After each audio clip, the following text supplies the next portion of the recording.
Hello and welcome back to my RC channel. I'm AndyRC and today I'm going to be giving my take on the TBS Tango 2.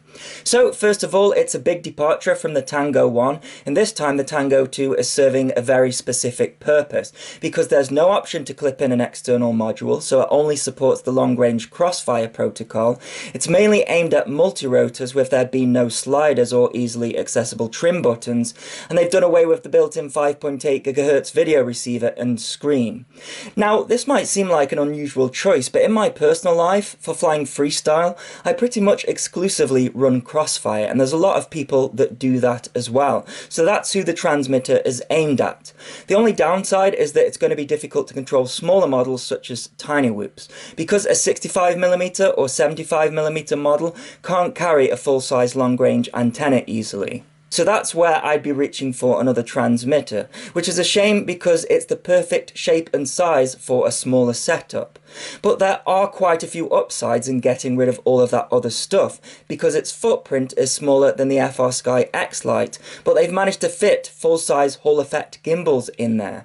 So unlike the X-Lite, it doesn't feel like you are all of a sudden running higher rates because the sticks have a full throw against the shorter throw on the X-Lite. You can also adjust the height of the sticks to suit your own style, and the gimbals are really smooth and have a high spring tension, which I'm more used to, but if you don't like that, then they have provided looser springs in the package. You can take the back off and loosen the tension of the stock springs, but it doesn't have as much effect as swapping them out for the looser springs. In pictures and videos, the Tango 2 looks minimalistic and cheap, but after holding it in the hands, it feels more weighty and premium, and I don't usually get on well with small game style controllers, but ergonomically, this one rests in my hands more similar to a larger transmitter, so I think they've done a good job in that respect. Now, I'm a thumber, so I can only comment on it from that perspective, but seeing as it feels more like a larger transmitter, I can't see why a pincher wouldn't get along with it. They've gone for low profile switches, which also makes the transmitter look cheap, but they don't feel cheap when you press them. And I think they've done that for a reason as well, because I'm forever breaking the switches on my X9D, whether it's from dropping it on the floor or the switches getting damaged in my FPV backpack. So instead, they've gone with two push-button, two-position switches on the shoulders, which I'm using for arming Analogue model alarm, and then two three-position rocker switches for my different flight modes. And there's two push-button switches on the back for anything else. So I think the simplicity of the radio is what makes it look cheap, but in reality, it's what makes it more rugged for traveling about with. Even the antenna folds in for storage and durability, and it also doubles up as a kickstand if you position it vertically. This is the standard version of the Tango, which costs around $150, and you can get the Pro version, which is another $50 on top of that. The only difference between the two is that the Pro version has folding sticks, and the standard version doesn't. And while I don't see how folding sticks can cost an extra $50, I definitely go with the Pro version, because it doesn't fit very well in the included carry pouch, especially if you have extended the sticks out further, and despite everything else being rugged, I feel like it really needs the folding sticks to complete the package.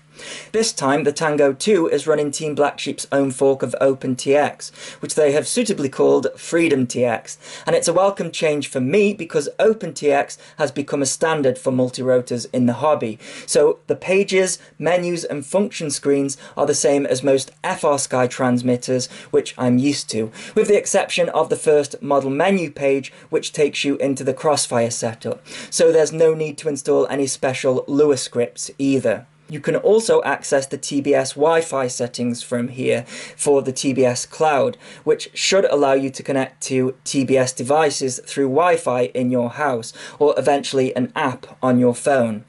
And you can access the individual trims by double-clicking the scroll wheel and then cycle through each axis. Next, I want to talk about the power output, which some people aren't happy about because it outputs at 250 milliwatts, where the full Crossfire module can output up to 500 milliwatts from the transmitter's internal battery, and then 2 watts when you run an external LiPo.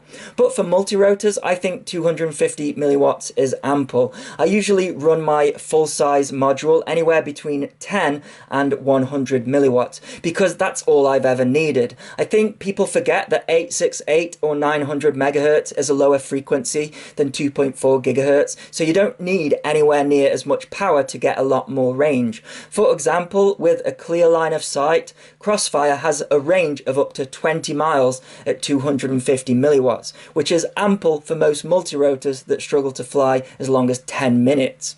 I've got a clip here of me flying a full-range FOSky 2.4 GHz XM Plus receiver at around 300 meters away, but I've got 2 stacks of trees blocking my line of sight. My FOSky transmitter is running at 150 milliwatts and is good for about 1.5 kilometers line of sight, but you can see here behind the trees that it fail-safes at just 300 meters. Then I ran my Crossfire setup at just 10 milliwatts in the same area, and you can see that my RSSI signal doesn't even flicker, so just 10 milliwatts of 868 megahertz is seriously outperforming 150 milliwatts of 2.4 gigahertz. So if you've never been to a bando before and taken FOSky XM Plus setup, then there's a good chance you will get a failsafe if you put a lot of concrete in front of you like you are seeing here, which is why I now only turn up 2 bandos with Crossfire. But getting back to the power output, I never need to run more than 100 milliwatt because any more than that starts to quickly drain the transmitter's battery, and I figured out that I don't need a huge amount of power to get decent results with Crossfire.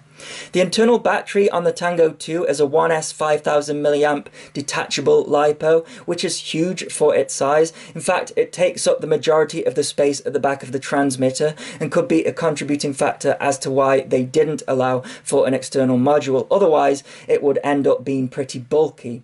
And running at 250 milliwatt should give you a fair amount of use before you have to charge the battery again. But from my experience, 500 milliwatt can seriously start to drain big batteries very quickly, which is another reason I support their decision to go with 250 milliwatts, because it takes around 2.5 hours to fully charge the battery, and it doesn't support quick charge either. You also have to supply your own USB Type-C cable to charge it as well.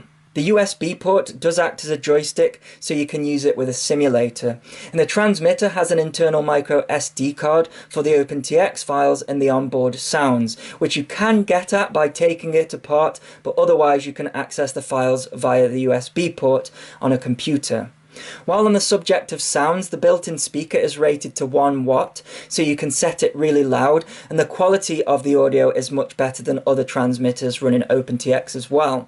There's also a headphone jack if you're into that sort of thing, so you can get your OpenTX sounds through headphones, as well as a haptic feedback motor, but there's no dedicated trainer port. Now, because I fly mode 1, I had to take the transmitter apart, and you do that by removing these rubber covers where you will find some M2 screws. It's very easy to swap modes. There's just a screw locking down the throttle, and then you have to go into the transmitter's menu and then change the mode.